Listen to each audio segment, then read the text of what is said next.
Hello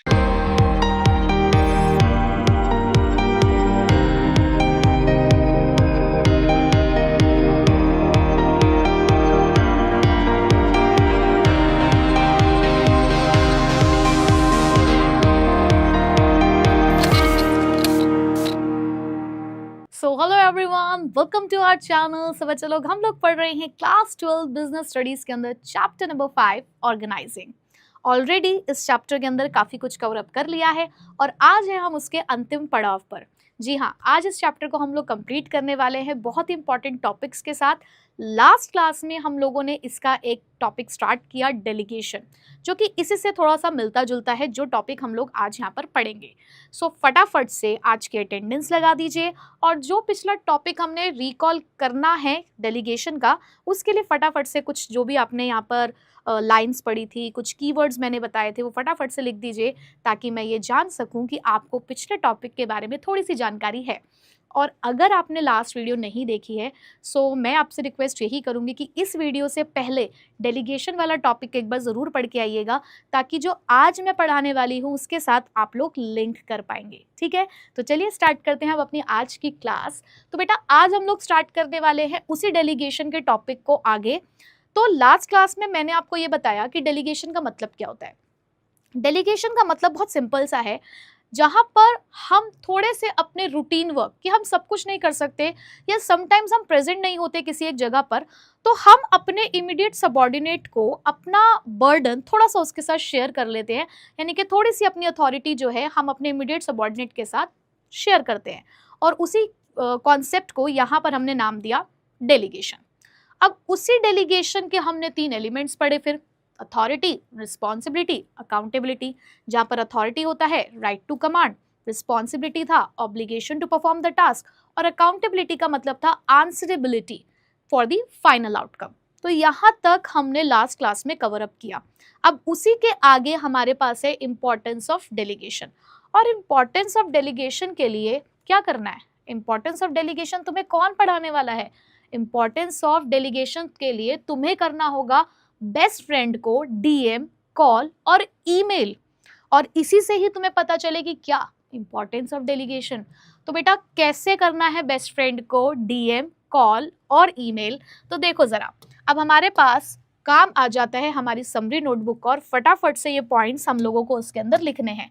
तो बेटा B से है यहाँ पर बेसिस ऑफ मैनेजमेंट हायरार्की। ठीक है, फटाफट से लिखते जाइए। बेसिस ऑफ मैनेजमेंट हायरार्की से है हमारा बी। एफ से है फैसिलिटेशन। एफ से क्या है बेटा हमारे पास? एफ से है हमारे पास फैसिलिटेशन ऑफ ग्रोथ या फैसिलिटेट्स ग्रोथ भी आप लोग यहाँ पर लिख सकते हो। ठीक है, कोई दिक्कत नहीं है, दोनों ही करेक्ट माने जाएंगे।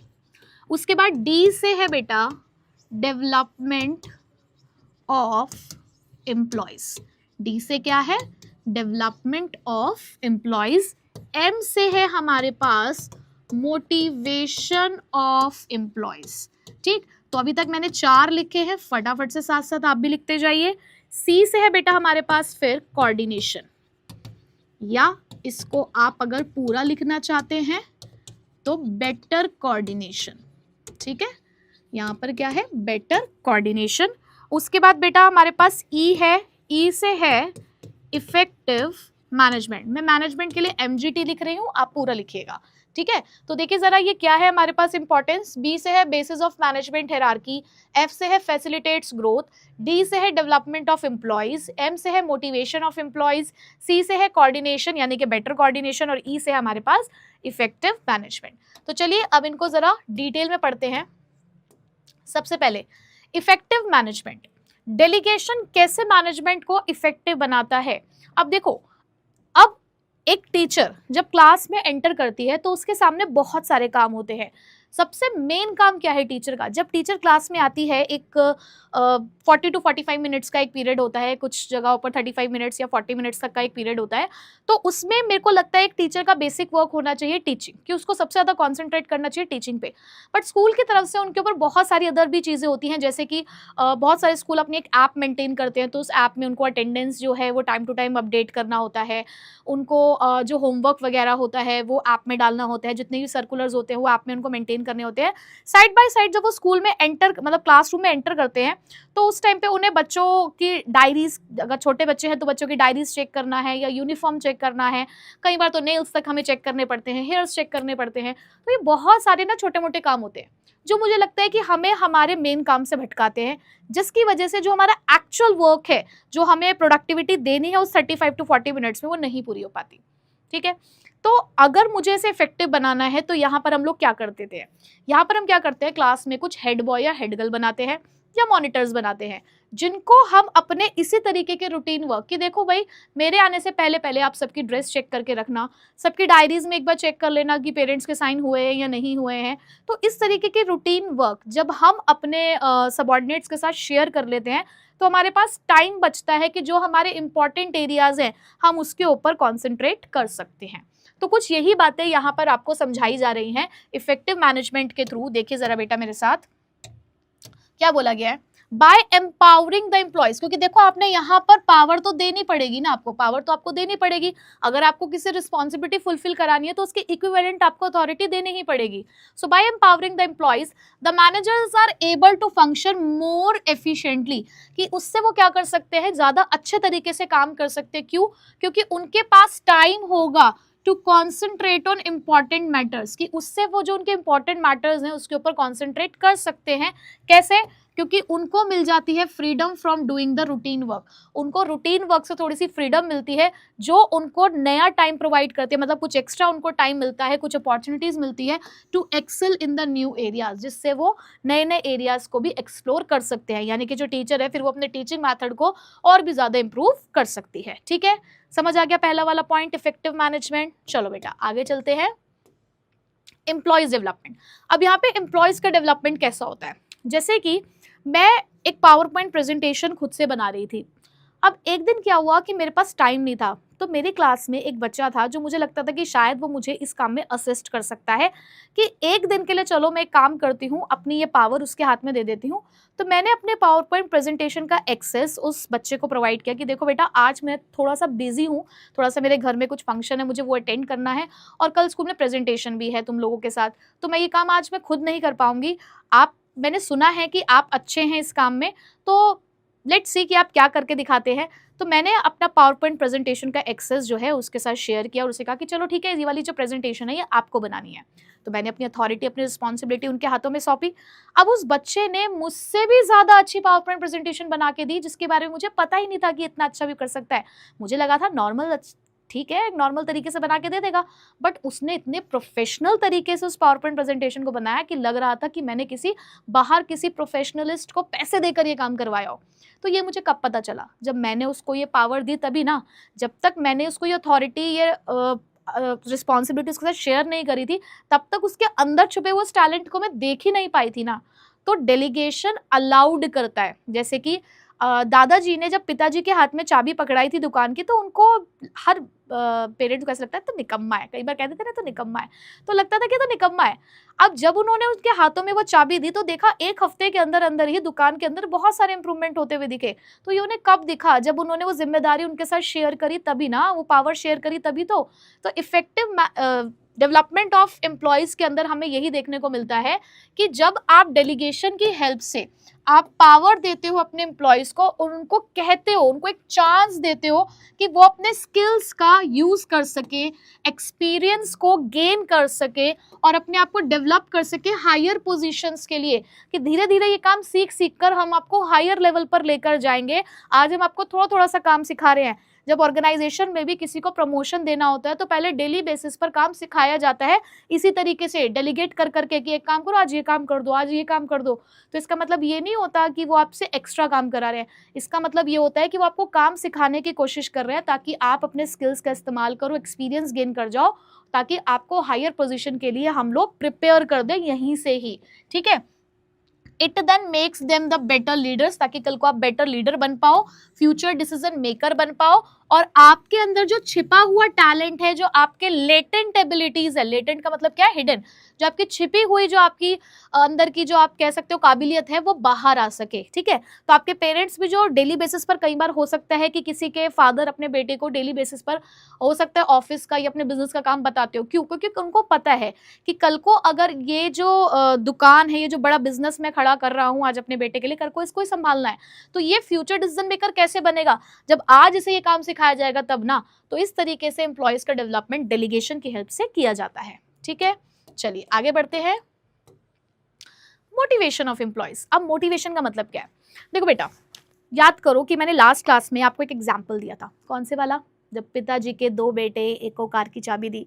देखो, जब भी कोई एक घर का बड़ा व्यक्ति, बहुत सारे लोग होते हैं घर में, सपोज करो कि एक जॉइंट फैमिली है, बहुत सारे लोग हैं, लेकिन दादाजी ने उन सभी लोगों में से किसी एक को ही दुकान की चाबी दी या किसी एक को ही गाड़ी की चाबी दी, क्यों? क्योंकि उनको विश्वास था उसके ऊपर। इतने सारे लोगों में से, जब हम भी क्लास में भी ऐसा होता है, बच्चे हमारे लिए सारे इक्वल होते हैं, बट कहीं ना कहीं हम सबको मॉनिटर नहीं बना सकते, तो हम किसी एक को मॉनिटर बनाते हैं। तो जब हम उसके हाथ में ये जिम्मेदारी सौंप रहे हैं, तो हमारा एक ट्रस्ट है उसके ऊपर कि वो हमारे उस ट्रस्ट को ब्रेक नहीं करेगा और जो ये जिम्मेदारी दी गई है उसको भरपूर निभाएगा। एट द सेम टाइम, जब इतने सारे लोगों में से दादाजी ने सिर्फ उसी के हाथ में गाड़ी की चाबी या दुकान की चाबी रखी, बिजनेस पूरा उन्हीं के हाथों में रखा, मतलब जो भी काम करना था डेली रूटीन का, तो उसके मन में भी एक आता है कि यार इतने सब लोगों में से अगर मुझे चुना गया है तो इसका मतलब मेरे अंदर भी कुछ बात है, इनको मुझसे कुछ उम्मीद है, तो मुझे उस उम्मीद को तोड़ना नहीं है, मुझे वो फुलफिल करना है, जो ये चाहते हैं वो मैं अच्छे से करके दिखाऊंगा या करके दिखाऊंगी। तो बेटा, जब आपके पेरेंट्स भी आपके ऊपर विश्वास रखते हुए आपके साथ अपनी कुछ अथॉरिटी, अपनी कोई रिस्पॉन्सिबिलिटी, अपनी कोई जिम्मेदारी सौंपते हैं, तो हमेशा ध्यान रखना कि उनके मन में आपके प्रति एक ट्रस्ट है कि हमारा ये जो बेटा है या बेटी है उस ट्रस्ट को नहीं ब्रेक करेगा, जब भी वो आपको कोई अथॉरिटी, कोई फ्रीडम देते हैं, है ना। But at the same time, जब वो आपको ये अथॉरिटी या रिस्पॉन्सिबिलिटी दे रहे होते हैं, तो आपके मन में भी यही आना चाहिए कि हमें भी इनके विश्वास को तोड़ना नहीं है, बल्कि और बेटर तरीके से इस काम को करके दिखाना है। So this is motivation of employees. जब ऑर्गेनाइजेशन में भी एक सुपीरियर बहुत सारे सबॉर्डिनेट में से अपने किसी एक सबॉर्डिनेट के साथ किसी अपने अथॉरिटी को शेयर कर रहा होता है, तो यहाँ पर भी एक ट्रस्ट होता है कि ये काम करेगा अच्छा। At the same time employee के मन में भी आता है कि अगर मुझे ये काम सौंपा गया है तो मैं भी यहाँ पर अपना जो पूरा एक फुल 100% है वो दूंगा, अपना बेस्ट दूंगा, ठीक है। तो ये मोटिवेट करता है। So when a superior interest मतलब सौंपना, आपके हाथों में सौंपा गया है वो काम। So when a superior interest a subordinate with responsibility, जब आपको रिस्पॉन्सिबिलिटी दी गई, it reflects the trust and respect. तो ट्रस्ट भी है, रिस्पेक्ट भी है। ही फील्स एनकरेज, तो जो सबॉर्डिनेट है वो एनकरेज फील करता है and try to improve his performance further, और वो कोशिश करता है कि वो क्या करे, अपनी इस परफॉर्मेंस को इम्प्रूव करके दे, ठीक है। समझ आ गया? चलिए आगे बढ़ते हैं। Facilitation of growth. अब ये ग्रोथ में भी मदद करेगा। अब सपोज करो कि जो पापा जी है वो चाहते हैं, या दादाजी है कि अभी आज हमारे पास एक ही दुकान है, कल को हमें एक और दुकान खोलनी है किसी दूसरे एरिया के अंदर, बट उसे संभालेगा कौन? कौन संभालेगा उसे? अब दादाजी ऑलरेडी उस दुकान पे काम करते थे, तो उन्होंने क्या किया, 1 महीने की ट्रेनिंग शुरू करी। 1 महीने तक पापा को काम पे लगाया कि चलो आपने ही जाना है, रोज ये काम करके आना है। रोज वो जाते थे, उनको कुछ ना कुछ नया काम सौंपते थे, यानी कि उन्होंने पूरी दुकान कैसे संभाली जाती है भाई, सेल्स, परचेज, मार्केटिंग से रिलेटेड सब कुछ उन्होंने अपने बिजनेस से रिलेटेड अपने बेटे को सिखा दिया है, डेली भेज कर और सारे कामों को देख देख कर। अब उन्होंने एक नई ब्रांच की ओपनिंग करी, नई दुकान खोली। अब उनके पास एक ट्रेंड बंदा है कि ये तो पुराना काम जमा हुआ है, इसे तो मैं संभाल लूंगा, ये तो मेरे नाम से जानी जा रही है, लोग नाम से ही आ जाते हैं, यहाँ पे तो हमें ज़्यादा मेहनत करने की ज़रूरत है नहीं। हमें मेहनत कहाँ करनी है? अब नई दुकान पे। तो भैया पिताजी तैयार हैं, सारे काम सीख चुके हैं, नई दुकान पे वो बैठेंगे, दादाजी पुरानी संभालते रहेंगे, पिताजी नई दुकान संभालेंगे। ये कैसे पॉसिबल हो पाया? आपने डेलीगेशन की हेल्प से डेली अपनी वर्कफोर्स को क्या किया है? ट्रेन किया है। डेली आपने उनको ट्रेनिंग दी है, तो पूरी एक ट्रेंड वर्कफोर्स आपके पास रेडी है जो नए एरिया में जाकर काम कर सकती है। तो आप ग्रोथ कर पाए ना डेलीगेशन की हेल्प से, आपने अपनी पूरी वर्कफोर्स को इसी तरीके से ट्रेन कर दिया है। तो बेटा delegation of work helps in expansion of an organisation. यहाँ पर ऑर्गेनाइजेशन का एक्सपेंशन होता है by providing a steady workforce to take up the leading position in the new venture.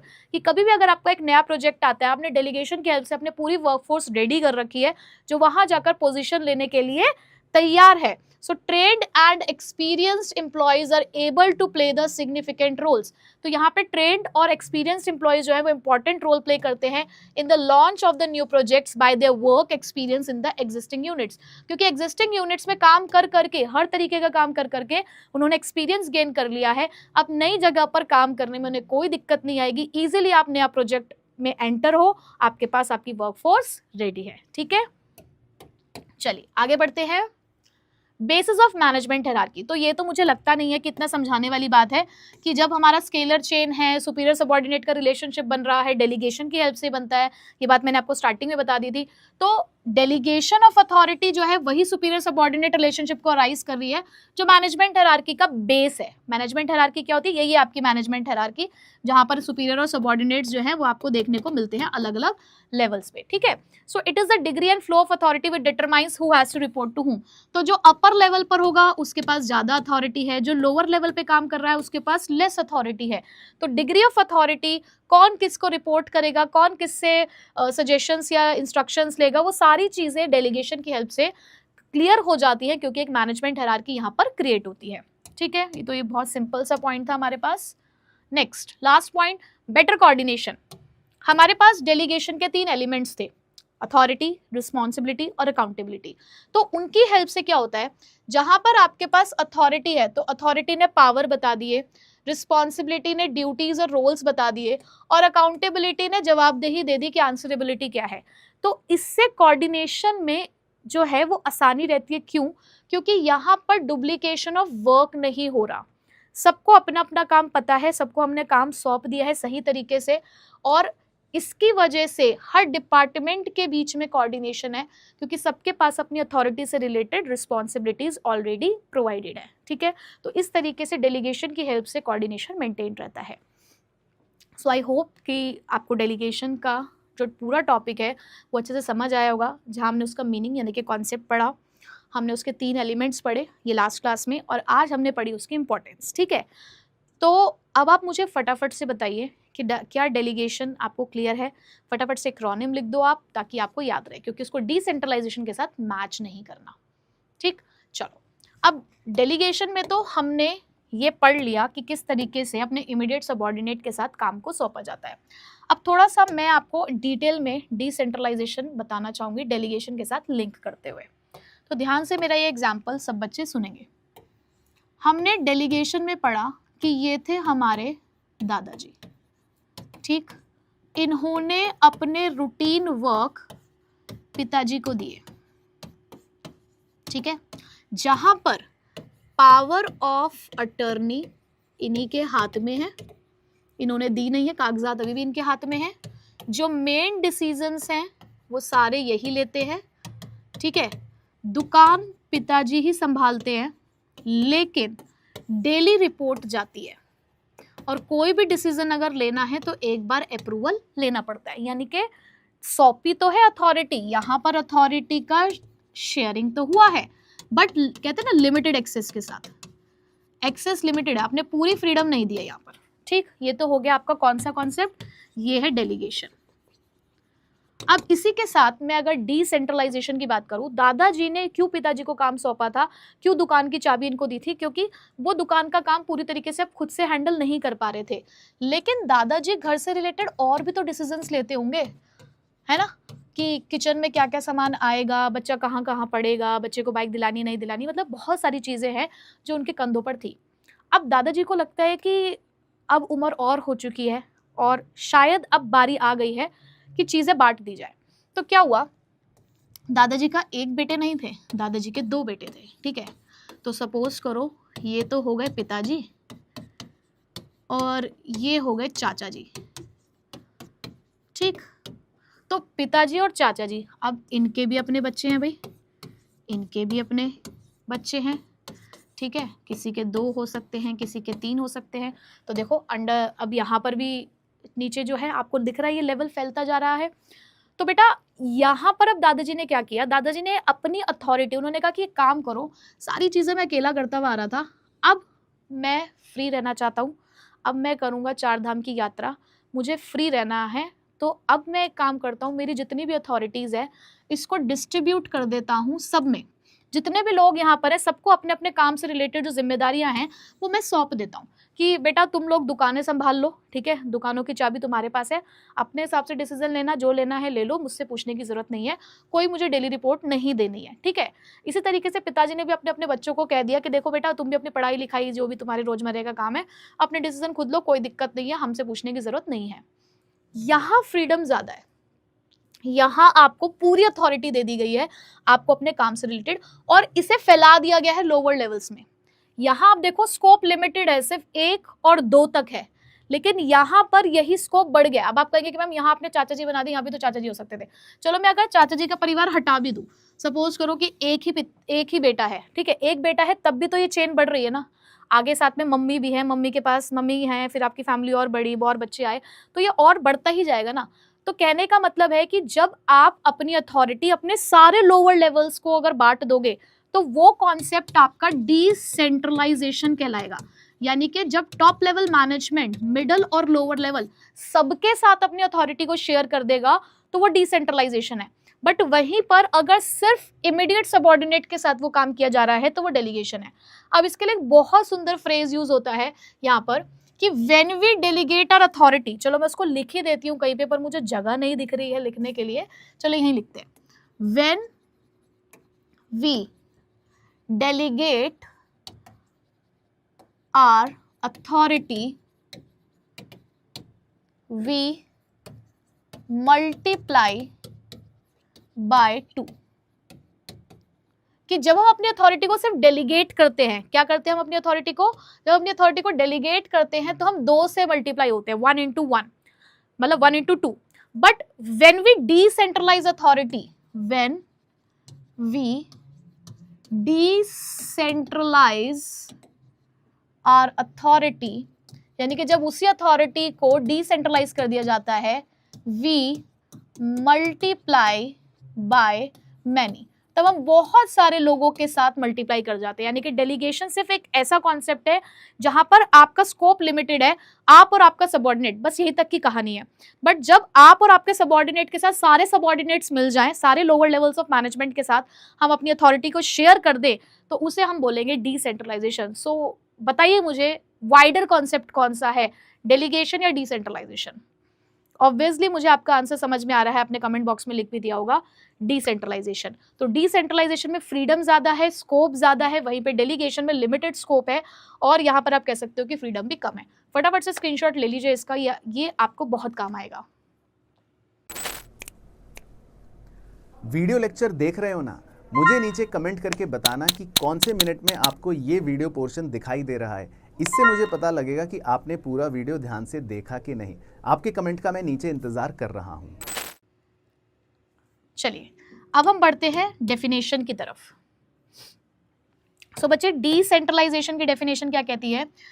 It refers to the delegation of authority throughout all the levels of the organisation, या इसके लिए मैं अगर आपको एक और लिखवाऊं तो इसको ऐसे ही बोला जाता है, it is the dispersal of authority, it is the dispersal of authority to lower levels of management. ठीक है, it is the dispersal of authority. Dispersal का मतलब भी होता है बांटना, सौंपना, कहाँ तक? To all the lower levels of management, तो उसको भी हम क्या बोलते हैं? डिसेंट्रलाइजेशन। ठीक है जी, चलिए आगे बढ़ते हैं। नेक्स्ट अब हमारे पास एक एग्जाम्पल है। क्या है example? Every branch of pizza Singh can decide their own menu toppings. जितने भी पिज्जा सिंह की ब्रांचेस हैं, यानी कि अगर हम डिसेंट्रलाइजेशन की बात कर रहे हैं तो हमारे लिए एक मेन ब्रांड है या मेन आउटलेट है हमारा पिज्जा सिंह, उसने अपनी सारी ब्रांचेस को कह रखा कि अपने हिसाब से आप अपनी मेन्यू टॉपिंग्स डिसाइड कर सकते हो। The head office of pizza Singh gives the full authority to the branch manager, उन्होंने पूरी अथॉरिटी दी अपने ब्रांच मैनेजर को कि आप अपने अपने हिसाब से पिज्जा के जो कॉम्बोज हैं वो आप अपने लोकल टेस्ट के हिसाब से उसको डिजाइन कर सकते हो। जैसे कि पनीर टिक्का दिल्ली में चलता है, सोया चाप पंजाब में, चीज बर्स्ट लिट्टी बिहार में चलता है। तो अपने अपने हिसाब से अपने पिज्जा के जो कॉम्बोज है आप डिजाइन कर सकते हो। तो कॉन्सेप्ट यही है कि डिसीजन मेकिंग पावर यहाँ पर परमानेंट है, जैसे कि वहां पर टेम्परेरी थी डेलीगेशन में, यहाँ परमानेंट है and widely distribute to the different levels, और अलग अलग लेवल्स को यहाँ पर डिस्ट्रीब्यूट कर रखा है। So one branch makes the gulab jamun pizza and swears it's a hit, क्योंकि यहाँ पर क्या है कि जिससे इसे टेस्ट लग रहा था उन्होंने उसके हिसाब से अपना कॉम्बिनेशन यहाँ डिजाइन कर लिया। ठीक, चलिए अब एक छोटा सा टॉपिक और साथ में, सेंट्रलाइजेशन और डिसेंट्रलाइजेशन। फिर से वही बात कहूंगी, मुझे पता है सारे बच्चों को ऑलरेडी ये कॉन्सेप्ट आता है, हम पढ़ चुके हैं चैप्टर नंबर 2 में, तो बहुत ज़्यादा समय नहीं लेंगे हम यहाँ पर। सेंट्रलाइजेशन का मतलब क्या होता है कि जहाँ पर डिसीजन मेकिंग अथॉरिटी सिर्फ हमारे टॉप लेवल के हाथों में होती है। देखो हम सेंट्रलाइजेशन की बात करते हैं तो सेंटर पॉइंट तो बेटा एक ही होता है ना, आप इस चीज़ को समझो कि जब आपको सेंट्रलाइजेशन समझना है तो आप ये समझो कि सेंटर पॉइंट एक ही है, ठीक है, ये सेंटर पॉइंट से ही सारे डिसीजंस लिए जा रहे हैं हर तरफ, तो दिस इज सेंट्रलाइजेशन कि यहीं पर है, ये एक मेन पॉइंट है, यही सब कुछ बताएगा, इसी के हिसाब से आपको काम करना है। बट डिसेंट्रलाइजेशन में क्या है कि भैया ये सब चीजें बांट दी है हमने, अलग अलग लोगों के साथ इस चीज को हमने बांट दिया है, तो वो डिसेंट्रलाइजेशन है।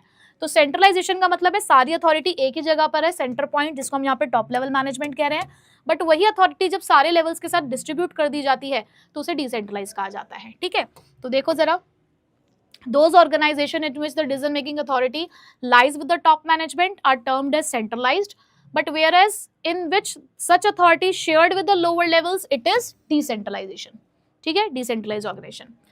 अब मुझे बताइए कि क्या कोई एक ऑर्गेनाइजेशन कंप्लीटली सेंट्रलाइज हो सकता है? सारी अथॉरिटी टॉप लेवल ही ले रहा है, हर एक चीज, रॉ मटेरियल कितना खरीद के लेकर आना है, क्या करना है, प्रोसेसिंग कैसे होगी, प्रोसीजर कैसा डिसाइड होगा, सब कुछ वही काम कर रहा है, डिसिप्लिन भी वही मेंटेन कर रहा है, ऑर्गेनाइजेशन के अंदर सारे काम उसी को करने पड़ रहे हैं। हो सकते हैं क्या? नहीं। पर क्या एक ऑर्गेनाइजेशन कंप्लीटली डिसेंट्रलाइज हो सकता है? सारी पावर ही तुमने लोअर लेवल को दे दी, टॉप लेवल को कौन पूछेगा फिर? जब आप अपना सब कुछ ही शेयर कर दोगे, सिर्फ दादाजी ने शेयर तो किया अथॉरिटीज, पावर ऑफ अटॉर्नी वो अब तक लेकर बैठे हुए थे, उन्होंने पावर ऑफ अटॉर्नी शेयर नहीं करी थी, सिर्फ ये कहा था कि अब मुझे बताने की जरूरत नहीं है, करते रहो अपने आप, मैं 4 धाम की यात्रा करके आ रहा हूँ, लेकिन अभी भी याद रखना बिजनेस सब कुछ मेरे हाथ में ही है। ठीक है, तो कंप्लीटली सेंट्रलाइज भी नहीं हो सकता, कंप्लीटली डिसेंट्रलाइज भी नहीं हो सकता, हमें एक बैलेंस बनाना पड़ता है दोनों के बीच में। ठीक है, तो जैसे जैसे ऑर्गेनाइजेशन बढ़ता है साइज में, कॉम्प्लेक्सिटी में, तो हमें यहाँ पर डिसेंट्रलाइजेशन की तरफ मूव करना होगा, दोनों ही कॉन्सेप्ट्स को एक साथ लेकर चलना होगा। ठीक है जी, चलिए, वेरी गुड। अब बढ़ते हैं हम next important topic, importance of decentralisation. अब पहले डेलीगेशन के लिए तो क्या बोला था, बेस्ट फ्रेंड को वो करा था डीएम, कॉल और ईमेल। अब बेस्ट फ्रेंड को कहना है कि क्यों बेस्ट फ्रेंड मेरी इंस्टा रील देखी क्या, क्यों बेस्ट फ्रेंड मेरी इंस्टा रील देखी क्या, तो चलो इंस्टा रील भी देखो और इंपॉर्टेंस ऑफ डिसेंट्रलाइजेशन भी समझा दो। तो बेटा क्यू से हमारे पास क्या है, यहाँ पर क्यू से है हमारे पास यहाँ क्विक डिसीजन मेकिंग। ठीक है, क्विक डिसीजन मेकिंग। बी से हमारे पास बेटा यहाँ पर क्या है, बी से है हमारे पास यहाँ पर बेटर कंट्रोल। एफ से है हमारे पास यहाँ फैसिलिटेट्स ग्रोथ, तो एक पॉइंट ये दोनों में सेम ही आता है। उसके बाद बेटा एम से है हमारे पास यहाँ पर मैनेजर्स फॉर फ्यूचर। ठीक है, मैनेजर्स फॉर फ्यूचर। आई से है हमारे पास यहाँ पर इनिशिएटिव अमंग एम्प्लॉयज, और आर से है हमारे पास रिलीफ टू टॉप मैनेजमेंट। ठीक है, तो क्यू बेस्ट फ्रेंड मेरी इंस्टा रील देखी क्या, तो देखिए जरा, क्यू से है क्विक डिसीजन मेकिंग, बी से है बेटर कंट्रोल, एफ से है फैसिलिटेट्स ग्रोथ, एम से है मैनेजर्स फॉर फ्यूचर, आई से है इनिशिएटिव अमंग एम्प्लॉयज, और आर से है रिलीफ टू टॉप मैनेजमेंट। तो चलिए अब डिटेल में भी देख लेते हैं जरा इन्हें। सबसे पहले डेवलप्स इनिशिएटिव अमंग सबऑर्डिनेट। जब दादाजी ने काम सौंप दिया, हर एक बच्चा जा रहा है दुकान में, दुकान को संभाल रहा है, तो उसके सामने जितनी भी प्रॉब्लम आती होगी, अब सपोज करो कि आपको ही बिजनेस पे जब पापा ने बिठाया होगा, कुछ हो सकता है बहुत सारे बच्चे ऐसे हो जो अपना बिजनेस देखते होंगे घर का, तो जब आपको भी पहली बार वहां पर बिठाया गया होगा तो आपके सामने भी बहुत सारी ऐसी प्रॉब्लम आती होगी। पहले दिन कुछ समझ नहीं आ रहा कि क्या करे कैसे करे, फिर धीरे धीरे लगा कि यार अच्छा इसका सोल्यूशन ये हो सकता है। एक बार गलती करोगे कोई बात नहीं, उस गलती से समझ आएगा, अगली बार उसको सुधार लोगे। तो धीरे धीरे क्या होगा कि आप उन प्रॉब्लम्स का सॉल्यूशन निकालना सीख जाओगे। आप वो पहला कदम लेना सीख जाओगे जिससे आप उस प्रॉब्लम को सॉल्व कर सको। इनिशिएटिव का हम क्या मतलब सीखते हुए आए हैं? इनिशिएटिव का मतलब होता है ना taking first step with self motivation. तो प्रॉब्लम आ रही है, प्रॉब्लम से पीछे नहीं हटना है, बल्कि उसका सामने करना है, उसका सॉल्यूशन निकालने की कोशिश करनी है। बट ये कब होगा? अगर आपकी सारी प्रॉब्लम का सॉल्यूशन आपके पेरेंट्स हमेशा आपके लिए कर देते होंगे तो आपको सीख ही नहीं पाओगे, आपको समझ में नहीं आएगा क्या होगा। आप हमेशा बस उनका चेहरा देखोगे कि अच्छा प्रॉब्लम है, सॉल्यूशन निकाल दो। बट जब आप खुद से उस चीज को फेस करोगे तभी तो आप उसका सॉल्यूशन निकालना सीखोगे ना, है ना। तो डिसेंट्रलाइजेशन यही करता है कि एम्प्लॉयज को सिखाता है कि कैसे आप इनिशिएटिव ले सकते हो। हमने आपको आपके डिपार्टमेंट से रिलेटेड सारी अथॉरिटी दे दी है। अब तुम देखो कि कल को अगर रॉ मटेरियल कम पड़ता है तो क्या करना चाहिए, एम्प्लॉयज कम पड़ जाते हैं तो क्या करना चाहिए, एम्प्लॉयज के बीच में डिस्प्यूट होता है उसको कैसे सॉल्व करना चाहिए, ये अब तुम्हें सीखना है क्योंकि तुम्हारे पास सारी अथॉरिटी है उस चीज को करने की। तो धीरे धीरे एक आध बार उसको प्रॉब्लम होगी लेकिन बाद में वो उसको सॉल्व करना सीख जाएगा और अपने आप आगे बढ़ बढ़ के उसको ठीक करेगा, यानी कि सेल्फ रियलाइंट बनेगा, आत्मनिर्भर बनेगा। पहली चीज, ठीक है। तो देखो जरा डिसेंट्रलाइजेशन यही समझाता है। Decentralisation fosters the self reliance and confidence in the subordinate। ये दो चीजें हैं, आपको सेल्फ रिलायंट बनाएगा, कॉन्फिडेंट बनाएगा आपको। क्यों? Because it's allow the lower level managers to make the decision, क्योंकि हम आपको यहाँ पर अलाउड कर रहे हैं कि आप डिसीजन ले सकते हैं। सो it will encourage the independence, यानी कि आप इंडिपेंडेंटली सोच पाओगे और साउंड जजमेंट आप यहाँ पर ले पाएंगे। So it will help in identifying the potential leaders who can take up the higher responsibilities in the future. और इससे हमें ये भी पता चलेगा कि वो कौन से लोग हैं जो आगे जाकर फ्यूचर में हायर पोजीशंस हमारे यहाँ पर ले सकते हैं। ठीक है, समझ आ गया? बहुत सिंपल से पॉइंट्स हैं, ज्यादा कोई टफ नहीं है। डेलीगेशन समझ आ गया तो डिसेंट्रलाइजेशन में कोई दिक्कत नहीं आती है। Next, develops managerial talent for the future, यानी कि सिंपल लैंग्वेज में मैनेजर्स फॉर द फ्यूचर आपको बनाने में हेल्प करता है। अभी हमने फर्स्ट पॉइंट में ये सीखा कि आप अपनी प्रॉब्लम से लड़ना सीखते हो, सेल्फ रिलायंट बनते हो, कॉन्फिडेंट बनते हो, और इससे हमें ये भी पता चलता है कि कौन है जो फ्यूचर मैनेजर बनने के लायक होता है। तो वहीं पे पिक्चर क्लियर हो गई थी कि एम्प्लॉयज को जब अपॉर्चुनिटी मिलती है टू डेमोन्स्ट्रेट देयर कैपेबिलिटीज, कि अब तक आपको मौका ही नहीं मिला था काम करने का, अब तक आप सिर्फ दूसरे के बताए हुए नक्शे कदमों पर चल रहे थे, जो जैसा कह रहा था वैसे वैसे आप करते हुए चल रहे थे। आज ही तो जाकर आपको फ्रीडम मिली है कि आप अपने हिसाब से काम कर सकते हो। तो जब आपको आपकी कैपेबिलिटीज को शो करने का मौका मिला तो हमें दिखा कि we have the pool of trained and experienced individual, कि हमारे पास तो बहुत खजाना है ऐसे ट्रेन्ड और एक्सपीरियंस्ड इंडिविजुअल्स का जो फ्यूचर लीडरशिप रोल प्ले कर सकते हैं। But at the same time ये हमें उन लोगों को भी आइडेंटिफाई करने में मदद करता है जो ग्रेटर रिस्पॉन्सिबिलिटी नहीं ले सकते। जैसे कि दादाजी ने ये जो डिसेंट्रलाइजेशन जब किया तो दो बेटों के साथ किया। एक को देखा कि एक तो बहुत बढ़िया काम कर रहा है, उसने तो काम बढ़ा दिया, एक ने जो दिया था उसको भी खराब कर दिया। तो उन्हें समझ में आया ना कि आगे जो और भी हमारा बिजनेस है अब उसकी बागडोर किसके हाथ में देनी चाहिए, कौन है जो रिस्पॉन्सिबिलिटी संभाल सकता है और कौन है जो ये सारी चीज़ों को खराब कर सकता है। तो हमें फ्यूचर मैनेजर जो है वो आइडेंटिफाई करने में भी यहाँ पर मदद मिलती है। ठीक है, चलो नेक्स्ट, क्विक डिसीजन मेकिंग। ये तो खैर बहुत ही अच्छा पॉइंट है डिसेंट्रलाइजेशन के साथ, वो हमें कॉन्सेप्ट में समझ आ जाता है कि डिसेंट्रलाइज ऑर्गेनाइजेशन में डिसीजन वहां लिए जाते हैं जहां पर काम हो रहा है, जहां काम है वही अथॉरिटी है डिसीजन लेने की, किसी से पूछने की जरूरत नहीं है। There is no requirement for the approval, कहीं से आपको कोई अप्रूवल नहीं लेना, कोई आपको प्रॉपर यहाँ पर इस तरीके से पूरे कमांड ऑफ जो चेन ऑफ कमांड है उसको फॉलो नहीं करना है। तो यहाँ की जो प्रोसेस है ये थोड़ी सी फास्टर होती है, एज वेल एज क्योंकि बहुत सारे चैनल से आपकी इन्फॉर्मेशन नहीं गुजर रही, बहुत सारे लोगों के पेट से बात नहीं जा रही है, तो इन्फॉर्मेशन डिस्टॉर्ट मतलब खराब नहीं हो रही, उसमें मॉडिफिकेशन नहीं हो रहा, कुछ ऐड मिर्च मसाला ऐड नहीं हो रहा। इन शॉर्ट क्यों? क्योंकि उसको बहुत सारे चैनल्स के थ्रू नहीं पास ऑन होना पड़ रहा है। तो डिसीजन क्विकली क्यों है? क्योंकि जहां काम कर रहे हो वहीं डिसीजन ले रहे हो। मेन पॉइंट तो पहली लाइन में ही आ गया। ठीक, चलो आगे चलते हैं। Relief to the top management. अब यहाँ पर पहले जब दादाजी ने डेलीगेशन किया उन्होंने बोला सुबह चाबी लेकर जाना, रात को वापस करना पूरी रिपोर्ट के साथ। तो अभी भी उनको ध्यान देने की जरूरत थी, पूरी तरीके से उनको रिलीफ नहीं मिला था। बट जब उन्होंने डिसेंट्रलाइजेशन का सहारा लिया, पूरी तरीके से पावर दे दी, तो उन्होंने बोला ना कि संभालो, मैं तो 4 धाम की यात्रा पे चलता हूँ। तो यहाँ उनके कंधों को क्या मिला है, रिलीफ मिला है, ठीक है, या वो रिलीफ करके और आगे किसी और चीज के बारे में सोच सकते हैं। तो डिसेंट्रलाइजेशन जो है वो डिमिनिश करता है the amount of direct supervision. क्यों? क्योंकि दादाजी ने पूरी तरीके से जिम्मेदारी आपको सौंप दी थी, कुछ भी गड़बड़ होगा उनको देखने की जरूरत नहीं, उनको पता है ना कि फिर आपसे ही पूछना है। तो डायरेक्ट सुपरविजन जो था वहां पर एक्सरसाइज हो रहा है, तो सुपीरियर को क्या करना है, बहुत ज्यादा देखने की जरूरत नहीं है, सबऑर्डिनेट अपने आप ही सारे डिसीजन ले रहा है तो वही जवाब देगा। So it leaves the top management with more time which they can devote to the important policy decision. तो अब वो अपना समय किसी और ऐसी चीजों पे लगा सकते हैं जहां पर उनके और ज्यादा ध्यान देने की जरूरत है, ठीक है। तो इस तरीके से रिलीफ मिल गया। Facilitate growth. अब ग्रोथ कैसे मिल रही है, 2 बेटों के बीच में बिजनेस को बांटा गया। अब दोनों में रहेगा कि एक और चीज भी है जो हमारे हाथ में आ सकती है। अब वो किसको मिलेगी, जो अच्छा परफॉर्म करेगा। तो दोनों ही अच्छा परफॉर्म कर रहे हैं क्योंकि दोनों को एक दूसरे से जीतना है। इसका फायदा अल्टीमेटली किसको होगा, दादाजी को, उन्हीं का बिजनेस और अच्छा हुआ।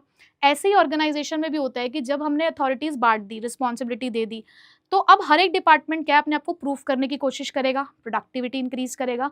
जब प्रोडक्टिविटी इंक्रीज करेगा तो सभी क्या करेंगे, अच्छा अच्छा परफॉर्म करेंगे, जिसका अल्टीमेटली फायदा किसको होगा, ऑर्गेनाइजेशन का। तो डिसेंट्रलाइजेशन की वजह से कई बार एक कॉम्पिटिटिव स्पिरिट निकल कर आता है, जिससे प्रोडक्टिविटी इंक्रीज हो जाती है और ऑर्गेनाइजेशन की क्या हो जाती है, ग्रोथ, ठीक है। So departments operate more independently which boost the efficiency. Independently काम कर रहे हैं, एफिशिएंटली काम करेंगे, and it will encourage a healthy competition among the departments. तो उनके बीच में कंपटीशन अराइज होगा जिससे प्रोडक्टिविटी बढ़ेगी, और इंक्रीज प्रोडक्टिविटी हायर रिटर्न देगी, जिसकी वजह से बिजनेस को एक्सपेंड किया जा सकता है, ठीक है। नेक्स्ट लास्ट पॉइंट है इसका, बेटर कंट्रोल। अब यहाँ पे कंट्रोल बेटर क्यों है, क्योंकि एक तो हमने कुछ ऐसे कंट्रोल सिस्टम बनाए हुए होंगे, भले ही दे दिया है, काम सौंप दिया है, लेकिन कहीं ना कहीं ये देखने की जरूरत है कि काम सही हो रहा हो, और एक ही को देखना है क्योंकि एक ही के हाथ में वो सब चीजें हमने दे दी है। एक मतलब एक डिपार्टमेंट से रिलेटेड, फिर उन्होंने फर्दर अपने जो अथॉरिटीज है उनको भी अलाउड कर दिया कि आप भी बांट दो। So performance can be assessed at each level और डिपार्टमेंट। हर एक लेवल पे, हर एक डिपार्टमेंटल फॉर्म पे आप ये चीज चेक कर सकते हो। तो डिसेंट्रलाइजेशन के अंदर जो चैलेंजेस हैं वो रहते हैं हमेशा अकाउंटेबिलिटी के लिए। तो अकाउंटेबिलिटी को रिस्पॉन्ड करने के लिए, इस चैलेंज से लड़ने के लिए बहुत सारे कंट्रोल सिस्टम जो है वो यहाँ पे इवॉल्व किए गए हैं कि हम डिसेंट्रलाइज करते हैं बट कंट्रोलिंग सिस्टम के साथ करते हैं, ताकि हम टाइम टू टाइम ये देख सके कि जैसा हम चाह रहे थे, जो हमारा पर्पस था डिसेंट्रलाइजेशन का, वो पूरा हो रहा है या नहीं। तो ये थी हमारी इंपॉर्टेंस ऑफ डिसेंट्रलाइजेशन। तो फटाफट से बता दीजिए कि क्या आप लोगों को इंपॉर्टेंस क्लियर है। तो बस अब लास्ट टॉपिक जो हमारा बचा है उसकी तरफ हम बढ़े। चलिए, वेरी गुड। अब हम आगे चलते हैं। हमने डेलीगेशन और डिसेंट्रलाइजेशन पढ़ लिया है, बट उसका डिफरेंस और क्लैरिटी देगा। तो ज़रा एंडिंग करते हैं अपने चैप्टर की इस डिफरेंस के साथ और कॉन्सेप्ट को थोड़ा सा और क्लियर करते हैं। देखिए ज़रा, सबसे पहले तो नेचर। डेलीगेशन कंपलसरी है, करना ही पड़ता है, क्योंकि एक इंडिविजुअल अकेला सारे काम नहीं कर सकता। जब हमें ये लगने लगता है कि हम सारे काम नहीं कर सकते अकेले, तो डेलीगेशन होता ही, और हर ऑर्गेनाइजेशन में डेलीगेशन होगा ही। सुपीरियर सबऑर्डिनेट रिलेशनशिप है तो डेलीगेशन है, बट डिसेंट्रलाइजेशन एक ऑप्शनल पॉलिसी है। आप अपने टॉप लेवल के डिस्क्रिएशन, यानी कि उसकी मर्जी है कि क्या वो चाहता है कि डिसीजन मेकिंग अथॉरिटी सभी लोगों के साथ बांटी जाए या नहीं। डेलीगेशन तो चल ही रहा है, बट डिसेंट्रलाइजेशन ये उनकी पॉलिसी का डिसीजन है, ऑप्शनल है। Freedom of action. डेलीगेशन में ज्यादा कंट्रोल है। याद रख लेना बस कि दादाजी ने कहा था सुबह लेकर जाओ चाबी, रात को सौंप के जाओ रिपोर्ट के साथ। तो यहाँ पर कंट्रोल ज्यादा है क्योंकि फ्रीडम कम है अपने खुद का डिसीजन लेने के लिए। यहाँ कंट्रोल कम है क्योंकि यहाँ पर आपको ज्यादा फ्रीडम दे दी जाती है कि अपने हिसाब से करो, जैसे भी करना है। स्टेटस, ये एक प्रोसेस है टास्क को शेयर करने के लिए। सिर्फ ये रिजल्ट है कि टॉप लेवल ने एक पॉलिसी ली कि हमें डिसेंट्रलाइजेशन करना है, तो ऐसा कॉन्सेप्ट निकल कर आया, ठीक है। Next, scope. अब वही मैंने आपको जब दोनों एक साथ समझाए टॉपिक, तो मैंने आपको बताया कि इसका नैरो स्कोप है, लिमिटेड एक्सेस है, क्योंकि यहाँ पर आप सिर्फ अपने सुपीरियर और सबऑर्डिनेट तक ही आप हो। आप यहाँ पर 2 से मल्टीप्लाई कर रहे हो और वहाँ पर आप मैनी से मल्टीप्लाई कर रहे हो, तो यहाँ पर स्कोप वाइडर है, एक्सटेंशन है ये डेलीगेशन का, यानी कि डेलीगेशन जो है वो हर डिसेंट्रलाइजेशन में आपको देखने को मिलता ही है। ठीक है, नेक्स्ट उसके बाद पर्पस। यहाँ पर जो आपका पर्पस है वो सिर्फ क्या है कि आपको बर्डन रिड्यूस करना था, बट यहाँ पर पर्पस ये था कि कहीं ना कहीं आप देख रहे हो पॉइंट्स भी ऐसे हैं कि develop the initiative among employees और फ्यूचर मैनेजर बनाने की कोशिश कर रहे हो। तो यहाँ हमारा जो पर्पस है वो सबऑर्डिनेट के रोल को बढ़ाना है, उसको ज़्यादा फ्रीडम देना है ताकि वो और अच्छे से काम कर सके। ठीक है, तो अब क्विक रिकैप लेते हैं डेलीगेशन और डिसेंट्रलाइजेशन का कुछ इन पंच लाइन्स के साथ कि डेलीगेशन क्या है, तू हैंडल कर पर मुझे बताते रहना, जैसे दादाजी ने कहा काम आपको करना है पर रिपोर्ट देनी है। बट डिसेंट्रलाइजेशन क्या है, तू ही बॉस है अपने एरिया का, जो करना है कर। तो जब उन्होंने कहा मैं 4 धाम की यात्रा पे जा रहा हूँ, बिजनेस आपका है, आप संभालो। तो अब आपको आई होप समझ आ गया होगा कि डेलीगेशन और डिसेंट्रलाइजेशन दोनों एक दूसरे से अलग कैसे हैं। और इसी के साथ हमारा चैप्टर हुआ अब कंप्लीट। सो आई होप कि ये चैप्टर आपको बहुत अच्छे से समझ में आया होगा, बहुत इंपॉर्टेंट था। और इसी के साथ हमारा जो सेकंड ब्लॉक है वो कंप्लीट हुआ। प्लानिंग और ऑर्गेनाइजिंग दोनों सेकंड ब्लॉक में आते हैं, 14 मार्क्स की वेटेज रखते हैं और बहुत इंपॉर्टेंट है, 6 मार्क्स के क्वेश्चन इस ब्लॉक से ज़रूर आता है। एक 6 मार्क्स का क्वेश्चन प्लानिंग ऑर्गेनाइजिंग में से ज़रूर आएगा, तो बहुत इंपॉर्टेंट है। सो अच्छे से प्रिपरेशन कर लेना। मिलेंगे आपसे नेक्स्ट वीडियो में अपनी क्वेश्चन आंसर सीरीज के साथ। So till then take care, bye bye. Thank you so much इस लेक्चर को पूरा ध्यान से देखने के लिए। आई होप आपको ये पूरा वीडियो लेक्चर बहुत अच्छे से समझ आया होगा। मुझे कमेंट करके ज़रूर बताना कि क्या ये वीडियो लेक्चर आपको अच्छे से समझ आया, और अगर आपके मन में कोई भी डाउट है इस वीडियो के अंदर तो प्लीज़ मुझे कमेंट करना, मैं पूरी कोशिश करूँगा आपके रिप्लाई करने की। हमारे चैनल को सब्सक्राइब ज़रूर कर लेना और यहाँ पर जो प्लेलिस्ट्स आ रही हैं उन्हें अच्छे से फॉलो करना, इसमें आपकी कंप्लीट प्रिपरेशन हो जाएगी। एंड जाने से पहले हमारे इन सोशल मीडिया अकाउंट्स पर मेरे साथ पर्सनली कनेक्ट हो सकते हो, और मुलाकात करूँगा अब आपसे आपकी नेक्स्ट वीडियो में।